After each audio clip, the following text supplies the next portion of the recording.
Carter, I want to come to you because to that end, you've got Americans on Main Street hurting. Again, $400 million a day additional being spent on fuel versus where we were a year ago because this administration decided to shut down pipelines at home, green light pipelines abroad, and figure out that we could fill the vacuum by begging OPEC to do for us what we have the power to do for ourselves.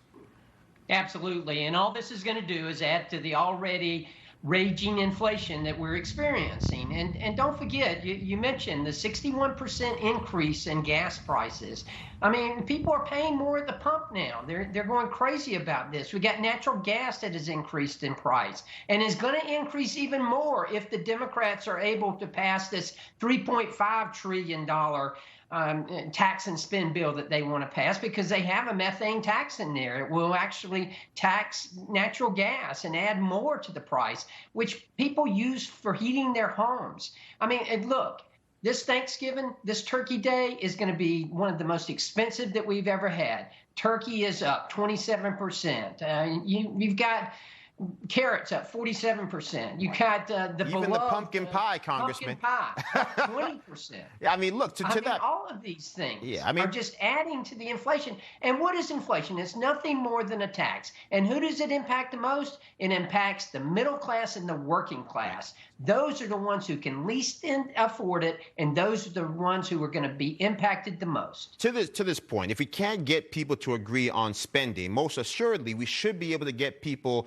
to agree that the threats of a 21st century world cannot go unaddressed. We just saw our embassy in Yemen invaded. We still have people there being held hostage. We've got China effectively getting ready to take over Taiwan. We've got Russia effectively with tanks ready to roll into Ukraine. We are doing nothing. We're practically saying nothing.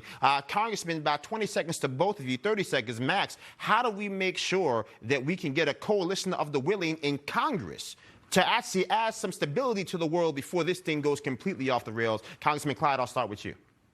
Joe, we've got to show a backbone here. And this administration has not done that. They utterly failed in Afghanistan. We have got to be able to show strength to the world, and that is not happening. And I think the world sees it. They see this administration is very, very weak and not willing to stand up. And that's the real issue across the entire world. Our reputation has suffered dearly because of it. And it's not going to get any better with this administration. Absolutely. Congressman Carter, last word to you, about 20 seconds here. How do you get your members across the aisle in Congress to deal with these foreign threats before those foreign threats become an American nightmare? We have to have energy independence. I mean, we're asking OPEC to pump more oil because we need it. That is ridiculous. Mike Pompeo, when he was Secretary of State, made the point that when we had energy dominance, it was such a great asset for us on the world stage. Now, as Andrew has pointed out, this administration is viewed as weak and incompetent, and America is viewed as weak and incompetent. And you are right, Joe. We, as members of Congress on both sides of the aisle, we're the ones who are going to have to get together and say, look, we're not going to let this happen. We're not going to let America fail. Absolutely. Congressman Andrew Clyde, Congressman Buddy Carter, God bless you both. We'll talk to you.